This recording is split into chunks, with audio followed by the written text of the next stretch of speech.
Hello students, welcome to the PND coaching classes learn easily and smartly. तो आज हम पढ़ने वाले एक क्वेश्चन जिसमें बोला गया है on the basis of numbers right the types of political parties. तो इस क्वेश्चन का मतलब है नंबर के बेसिस पे यानी कि नंबर्स के आधार पे पॉलिटिकल पार्टीज कितने टाइप की होती है आपको यहाँ पे बताना है।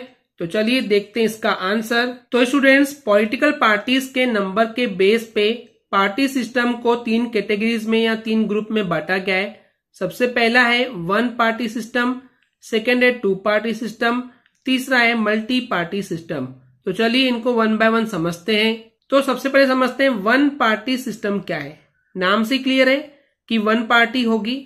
तो वन पार्टी सिस्टम एक ऐसी पार्टी सिस्टम है जहां पर सिर्फ और सिर्फ एक ही पॉलिटिकल पार्टी होती है और सिर्फ इसी एक पार्टी को ही अलाउ होता है कि वो गवर्नमेंट को कंट्रोल कर सके या फिर गवर्नमेंट को चला सके। तो यानी कि सरकार को चलाने का और उसको कंट्रोल करने का काम या परमिशन जब सिर्फ एक ही पार्टी को हो तो उसको हम बोलते हैं वन पार्टी सिस्टम। अब हम बात करते हैं एग्जांपल की कि ये कहाँ पे देखने को मिलता है। तो चाइना में सिर्फ और सिर्फ एक ही पार्टी है, कम्युनिस्ट पार्टी, जो कि पूरी गवर्नमेंट को चलाती है, पूरी गवर्नमेंट को कंट्रोल करती है।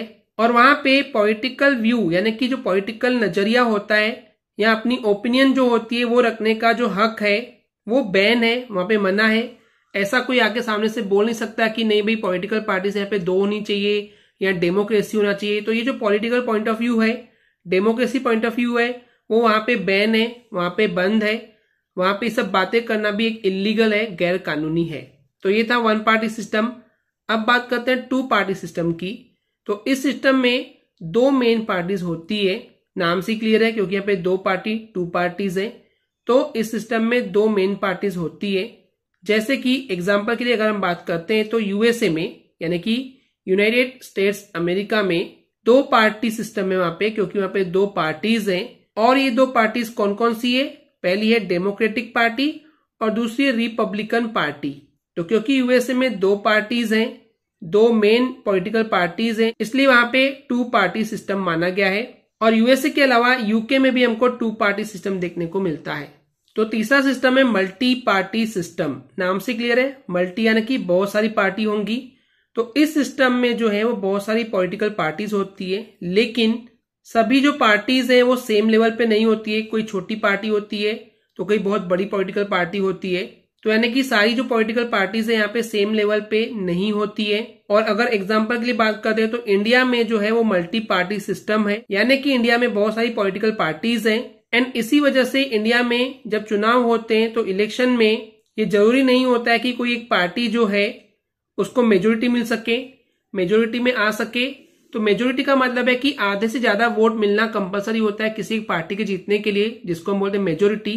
तो क्योंकि इंडिया में बहुत सारी पॉलिटिकल पार्टीज होती है, इसलिए वहां पे किसी एक पार्टी को मेजोरिटी मिलना तय हो ऐसा बिल्कुल भी नहीं होता है। एंड इसलिए क्योंकि यहाँ पे कई बार ऐसा होता है कि किसी एक पार्टी को मेजोरिटी नहीं मिल पाती है, इसलिए वहां पे अलायंस पार्टी यानी कि गठबंधन सरकार बनती है।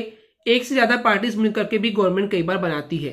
तो वही चीजें यहाँ बोली गई स्टूडेंट्स कि जब एक पॉलिटिकल पार्टी मेजोरिटी को नहीं जीत पाती है या फिर मेजोरिटी को जीतने में उसकी कुछ कमी रह जाती है तो उस समय यहाँ पे अलायंस पार्टी बनती है। अलायंस पार्टी यानी कि गठबंधन सरकार, यानी कि एक से ज्यादा जो पॉलिटिकल पार्टीज हैं वो मिलकर के सरकार बनाती है।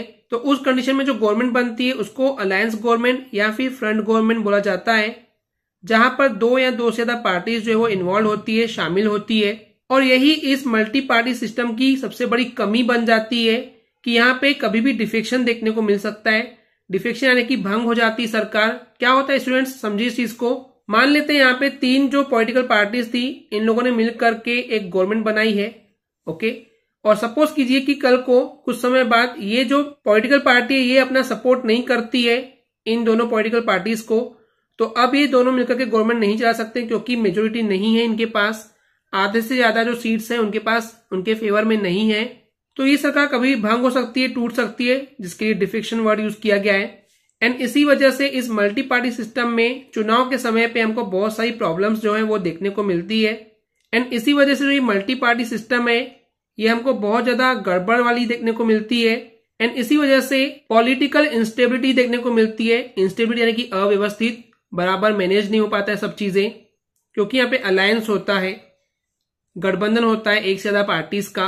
तो इस तरीके से जो सिस्टम है ये अलाउ करता है कि बहुत ज्यादा वेराइटी हमको देखने को मिलती है, और ये वेराइटी देखने को मिलती है लोगों के इंटरेस्ट में और उनकी जो सोच होती है, जो उनके विचार होते हैं उनके एंगल से, जिससे कि इस पॉलिटिकल रिप्रेजेंटेशन को एंजॉय किया जाए। तो इस तरीके से जो सिस्टम होते हैं ये अलाउ करते हैं वेराइटी ऑफ इंटरेस्ट को और ओपिनियंस को, यानी कि लोगों का इंटरेस्ट और उनका जो विचार है वो बना रहता है, उसमें हमको बहुत सारी वेराइटी देखने को मिलती है ताकि इस पॉलिटिकल रिप्रेजेंटेशन को एंजॉय किया जा सके। ओके स्टूडेंट्स, क्लियर है? आई होप स्टूडेंट्स आपको ये क्लियर हो गया होगा। अगर आपको हमारी वीडियो से कुछ भी सीखने मिला या नॉलेज मिला तो प्लीज हमारे चैनल को सब्सक्राइब कीजिए एंड वीडियो को लाइक जरूर करें। आज के लिए इतना ही, थैंक यू।